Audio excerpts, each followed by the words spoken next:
नमस्ते। आज हम बात कर रहे हैं लाहौर के गद्दाफी स्टेडियम में हुए पाकिस्तान और दक्षिण अफ्रीका के बीच के उस टेस्ट मैच की।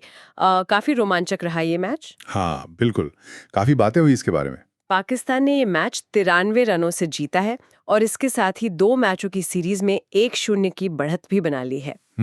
एक अहम बढ़त। हमारे पास देखिए कई सारे सोर्सेज से जानकारी है। एनडीटीवी स्पोर्ट्स, क्रिक ट्रैकर, sportscafe.in, ESPN क्रिक इन्फो, रॉयटर्स, मतलब सबने कवर किया इसे। हाँ जाहिर है बड़ा मैच था। तो आज का मकसद सिर्फ ये नहीं कि स्कोर क्या रहा वो तो पता ही है, बल्कि हम ये समझने की कोशिश करेंगे कि पाकिस्तान जीता कैसे, कौन से खिलाड़ी चमके, और ये भी कि दक्षिण अफ्रीका कहाँ चूक गया। बिल्कुल, और इस जीत के मायने क्या हैं आगे के लिए।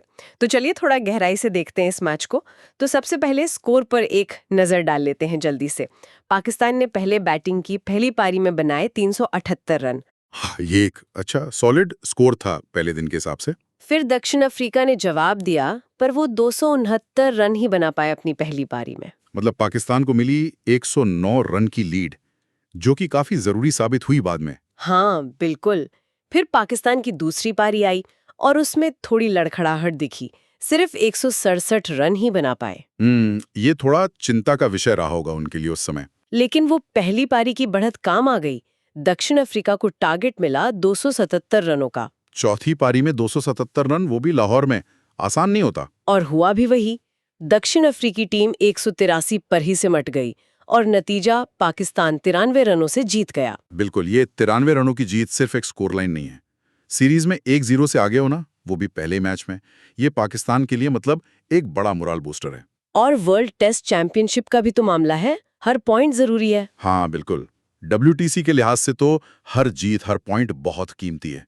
तो ये जीत उनके लिए डबल मायने रखती है। हाँ देखिए, टेस्ट मैच का नतीजा तो कई चीजों पर होता है। पिच कैसी खेली, मौसम कैसा था, खिलाड़ियों का फॉर्म, रणनीति। लेकिन इस मैच में ऐसा लगता है कि दो चीजें बहुत हावी रहीं। एक तो वो लाहौर की पिच, और दूसरा उस पिच का पाकिस्तानी गेंदबाजों ने जिस तरह फायदा उठाया, वो कमाल था। हाँ, और गेंदबाजी की बात करें तो पहला नाम जो आता है वो है स्पिनर नुमान अली। क्या कमाल का प्रदर्शन था। अरे बिल्कुल, 10 विकेट पूरे मैच में। 10 विकेट, मतलब किसी भी गेंदबाज के लिए ये सपना होता है। पहली पारी में 6 विकेट 112 रन देकर, और दूसरी पारी में 4 विकेट 79 रन देकर। और कमाल ये है कि उन्होंने जिस तरह पिच को समझा, स्पिन का फायदा उठाया, ऐसा लगा कि उन्हें पता था कि गेंद कहाँ पड़ने वाली है। हाँ, ये बहुत दिलचस्प बात है। देखिए, नुमान अली ने सिर्फ विकेट नहीं लिए, उन्होंने एक छोर से ना लगातार प्रेशर बनाए रखा। अच्छा। जो रिपोर्ट्स हैं वो बताती हैं कि उनकी लाइन और लेंथ गजब की थी। मतलब बल्लेबाज को खेलने पर मजबूर कर रहे थे, आसानी से रन नहीं दे रहे थे। और जब पिच से थोड़ी भी मदद हो, चाहे वो टर्न हो या बाउंस, तो ऐसी बॉलिंग और खतरनाक हो जाती है। उन्होंने दोनों पारियों में दक्षिण अफ्रीकी बैटिंग को बांधे रखा, ले ही नहीं बनने दी। सही कह रहे हैं। ये सिर्फ विकेट लेना नहीं है, ये मैच की रफ्तार कंट्रोल करना है, और वो उन्होंने बखूबी किया, एक अनुभवी गेंदबाज की तरह। लेकिन सिर्फ स्पिन की ही कहानी नहीं थी, तेज गेंदबाजी भी तो थी। शाहीन अफरीदी। हाँ, शाहीन का रोल भी बहुत अहम था। खासकर दूसरी पारी में जब दक्षिण अफ्रीका टारगेट चेज कर रहा था, तब शाहीन ने आकर जिम्मेदारी संभाली। सिर्फ 33 रन दिए और 4 विकेट निकाल दिए। वो स्पेल बहुत क्रूशियल था। हाँ, वो शायद मैच का टर्निंग पॉइंट ही था। उसने दक्षिण अफ्रीका की उम्मीदें लगभग खत्म कर दी। बिल्कुल, नई गेंद से भी और पुरानी से भी वो लगातार खतरा बने हुए थे। और ये तो पाकिस्तान की गेंदबाजी की ताकत है ना, ये विविधता। बिल्कुल, यही गहराई है उनकी बॉलिंग में। आप सोचिए, एक तरफ नुमान अली हैं, कुछ रिपोर्ट्स में साजिद खान का भी जिक्र है। हाँ, तो ये स्पिनर्स अपना जाल बुन रहे हैं, बल्लेबाजों के फुटवर्क को टेस्ट कर रहे हैं।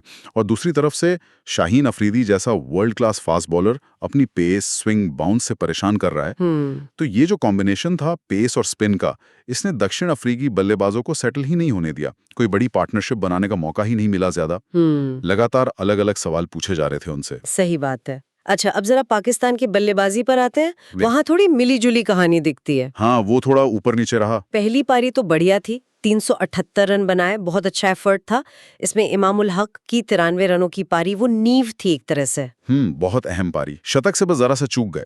हाँ, लेकिन टीम के लिए बहुत मजबूत शुरुआत दी उन्होंने, और शान मसूद ने भी 76 रन बनाए। हाँ, उन दोनों की पार्टनरशिप ने शुरू में प्रेशर बनने नहीं दिया दक्षिण अफ्रीका पर। और फिर ऐसा ही नहीं कि सिर्फ टॉप ऑर्डर चला, मिडिल ऑर्डर से भी रन आए। मोहम्मद रिजवान, सलमान आगा, उन्होंने भी जरूरी रन जोड़े। बिल्कुल, वो कंट्रीब्यूशन जरूरी थे तभी 350 पार गया स्कोर। ये एक टीम एफर्ट था जिसने वो बड़ा स्कोर खड़ा किया। सही। और देखिए, पहली पारी में 378 बनाना सिर्फ रन बनाना नहीं होता, ये एक साइकोलॉजिकल एज भी देता है। हाँ, वो तो है। जब आप पहली बैटिंग करके इतना स्कोर टांग देते हैं तो दूसरी टीम पर प्रेशर आ जाता है और अपने बॉलर्स को भी एक कुशन मिल जाता है। उन्हें पता होता है कि डिफेंड करने के लिए रन है, तो वो थोड़ा और खुलकर अटैक करके बॉलिंग कर सकते हैं। डर नहीं रहता कि एक आध पार्टनरशिप से मैच निकल जाएगा। हाँ, और वो पहली पारी की लीड आखिर में काम आई भी, क्योंकि दूसरी पारी में पाकिस्तान की बैटिंग बिल्कुल उल्टी रही। वो थोड़ा कोलैप्स जैसा हो गया था। ऐसा लगा कोई दूसरी टीम खेल रही है। इमाम तो 0 पर आउट हो गए, शान मसूर ने भी सिर्फ 7 रन बनाए, विकेट गिरते ही चले गए। पूरी टीम 167 पर ऑल आउट। एक टाइम पर तो लगा कि कहीं मैच हाथ से निकल तो नहीं गया। यहीं पर वो पहली पारी की 109 रन की लीड महत्वपूर्ण हो जाती है। देखिए, दूसरी पारी में 167 पर आउट होना आइडियल तो नहीं था, बिल्कुल नहीं। लेकिन उस लीड की वजह से पाकिस्तान फिर भी दक्षिण अफ्रीका के सामने 277 का टारगेट रख पाया। अच्छा, हाँ। अब लाहौर की पिच पर चौथे पांचवें दिन 277 चेस करना मुश्किल होता है, खासकर जब सामने अच्छे स्पिनर हो। सही। और जैसा हमने देखा, पाकिस्तान के बॉलर्स ने दिखा दिया कि ये टारगेट उनके लिए काफी था। ये भी पता चला कि कभी-कभी कम स्कोर बनाकर भी मैच जीत सकते हैं अगर बॉलिंग में दम हो। अब जरा दक्षिण अफ्रीका की तरफ देखें, उनके लिए कैसा रहा ये मैच? बैटिंग में कुछ अकेले लड़ने वाले दिखे? हाँ, कुछ इंडिविजुअल परफॉर्मेंसेस अच्छी थी। कमाल की पारी थी वो। हाँ, असाधारण पारी थी। लग रहा था किसी और ही पिच पर खेल रहे हैं। अकेले ही टीम को फॉलो ऑन से बचाया और 269 तक ले गए। बहुत बड़ी भूमिका निभाई उन्होंने। और फिर दूसरी पारी में जब 277 चेस कर रहे थे तो रियान रिकल्टन ने 60 रन बनाए। कुछ उम्मीद जगाई थी उन्होंने। कोशिश की उन्होंने एक छोर संभालने की, कुछ अच्छे शॉट्स भी लगाए, लेकिन शायद दूसरे एंड से सपोर्ट नहीं मिला उतना। हाँ, पार्टनरशिप नहीं बन पाई। उनकी पारी ने हार का अंतर थोड़ा कम किया, पर जीत के लिए काफी नहीं था। सही। ये दोनों पारियां, डिजॉर्जी की और रिकल्टन की, मतलब व्यक्तिगत रूप से अच्छी थी, लेकिन जैसा रिपोर्ट्स भी कह रही हैं, इन दोनों के अलावा पूरी दक्षिण अफ्रीकी बैटिंग यूनिट एक टीम की तरह स्पिन के सामने बहुत ज्यादा स्ट्रगल करती दिखी। हाँ, ये पैटर्न सा बन गया था। बिल्कुल, दोनों पारियों में, पर खासकर दूसरी पारी में जब चेस का प्रेशर था, उनका स्पिन के आगे ऐसे ढह जाना 183 पर ऑल आउट, ये उनके लिए बड़ी चिंता की बात होनी चाहिए। ये साफ दिखाता है कि एशियाई पिचों पर या स्पिन फ्रेंडली पिचों पर उनकी या तो तकनीक में कमी है या शायद मानसिक रूप से वो तैयार नहीं थे। हो सकता है फुटवर्क की दिक्कत या दबाव। हाँ, मतलब गेंद की लाइन नहीं पड़ पाए या फुटवर्क ठीक नहीं था या प्रेशर में बिखर गए। वजह कई हो सकती हैं जिन पे उन्हें सोचना होगा। और एक बात और थी ना, उनके प्रमुख स्पिनर नहीं खेल रहे थे शायद। हाँ, ये भी एक पॉइंट है जिसका जिक्र है। केशव महाराज जैसे अनुभवी स्पिनर टीम में नहीं थे, उनकी कमी खली होगी। अच्छा। इससे उनका बॉलिंग अटैक थोड़ा असंतुलित हुआ और शायद वो पाकिस्तान पर खासकर पहली पारी में उतना दबाव नहीं बना पाए। स्पिन पिच पर मेन स्पिनर का ना होना तो मुश्किल खड़ी करता है। बिल्कुल, टीम कॉम्बिनेशन बहुत जरूरी होता है, खासकर बाहर के टूर पर। तो अगर हम समेटे इस पूरे मैच को, तो वो कौन से मेन बातें थी जिन्होंने हार जीत तय की? क्या थे वो डिसाइडिंग फैक्टर? एक तो साफ है, जैसा हम कह रहे हैं, पिच स्पिनर्स के लिए मददगार थी। हाँ, और पाकिस्तान ने उसका पूरा फायदा उठाया। दक्षिण अफ्रीका उतना तैयार नहीं लगा। बिल्कुल। पिच एक बड़ा फैक्टर थी, लेकिन सिर्फ पिच नहीं, उस पिच पर पाकिस्तानी बॉलर्स की कंसिस्टेंसी और डिसिप्लिन। नुमान की सटीकता। हाँ, नुमान की वो लगातार सही जगह पे बॉलिंग, शाहीन का पेस अटैक और साजिद का साथ, ये सब मिलकर एक डेडली कॉम्बिनेशन बना। उन्होंने प्रेशर बनाए रखा और गलतियां करवाईं। राइट। और दूसरी तरफ दक्षिण अफ्रीका की बैटिंग में वो गहराई नहीं दिखी स्पिन के खिलाफ। डिजॉर्जी और रिकल्टन के अलावा कोई टिक नहीं पाया। हाँ। और फिर वो कुछ मोमेंट्स थे ना जिन्होंने मैच का रुख एकदम पलट दिया। सोचिए, चौथी पारी की पहली ही गेंद पर डिजॉर्जी का आउट होना। ओ हाँ, पहली पारी का शतकवीर और उसके ठीक बाद स्टब्स का विकेट। ये दो झटके शुरू में ही किसी भी टीम की कमर तोड़ देते हैं। सही कहा। इन विकेट्स ने दक्षिण अफ्रीका को एकदम बैकफुट पर डाल दिया। फिर पाकिस्तानी बॉलर्स ने शिकंजा कस लिया, कोई मौका ही नहीं दिया वापसी का। तो ये सवाल उठता है कि क्या दक्षिण अफ्रीका उन बड़े पलों का प्रेशर झेल पाया? हाँ, शायद मानसिक रूप से उतना तैयार नहीं थे वो उन मोमेंट्स के लिए। अब थोड़ा आगे की सोचते हैं। इस जीत से पाकिस्तान को क्या मिला और दक्षिण अफ्रीका के लिए आगे क्या? पाकिस्तान के लिए तो ये एक जबरदस्त बूस्ट है। बिल्कुल, सीरीज शुरू करने के लिए इससे अच्छा क्या हो सकता है। 1-0 की लीड के साथ अगले मैच में जाना कॉन्फिडेंस बढ़ाएगा, एक मोमेंटम मिल गया। और नोमान अली, उनका प्रदर्शन तो याद रखा जाएगा। एक मैच में 10 विकेट। हाँ, वो भी दक्षिण अफ्रीका जैसी टीम के खिलाफ। ये उनके करियर के लिए बहुत बड़ा हो सकता है। उन्होंने दिखा दिया कि अगर कंडीशंस उनके हिसाब से हों तो वो कितने खतरनाक हो सकते हैं। चयनकर्ताओं के लिए भी अच्छा है कि उनके पास एक और मैच विनर है स्पिन डिपार्टमेंट में। दूसरी तरफ दक्षिण अफ्रीका के कैंप में जरूर सोच विचार चल रहा होगा। हाँ, उनके लिए तो ये काफी कुछ सीखने वाला मैच रहा। उन्हें अपनी बैटिंग स्ट्रैटेजी, खासकर स्पिन खेलने की तकनीक और माइंडसेट पर गंभीरता से काम करना होगा।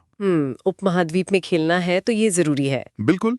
उन्हें शायद अगले मैच के लिए टीम बैलेंस पर भी सोचना पड़े। क्या एक एक्स्ट्रा स्पिनर खिलाना है या बैटिंग ऑर्डर में बदलाव करना है?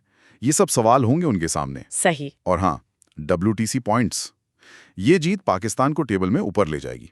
हर मैच अब नॉकआउट जैसा ही है। तो कुल मिलाकर निचोड़ ये है कि पाकिस्तान ने घरेलू कंडीशंस का, खासकर स्पिन फ्रेंडली पिच का बखूबी फायदा उठाया। हाँ, समझदारी और स्किल दोनों दिखाया। नुमान अली 10 विकेट लेकर हीरो बने, शाहीन ने जरूरी विकेट लिए और पहली पारी की बैटिंग भी अहम रही, खासकर इमाम की पारी बिल्कुल विफल रहे। हाँ, उन्हें अगले मैच में वापसी के लिए इन कमजोरियों को जल्दी ठीक करना होगा। आगे देखना दिलचस्प होगा कि दक्षिण अफ्रीका अगले मैच में क्या बदलाव करता है। हाँ, उनकी रणनीति क्या होगी, टीम कॉम्बिनेशन, बैटिंग अप्रोच, खासकर अगर पिच थोड़ी अलग हुई तो। और क्या वो इस हार के साइकोलॉजिकल प्रेशर से उभर पाएंगे? यही सब बातें अगले मैच को और भी रोमांचक बनाएंगे, देखना होगा। तो आज के इस विश्लेषण में बस इतना ही। उम्मीद है आपको लाहौर टेस्ट की ये परतें खोलने में मजा आया होगा और मैच की बारीकियां समझ आई होंगी।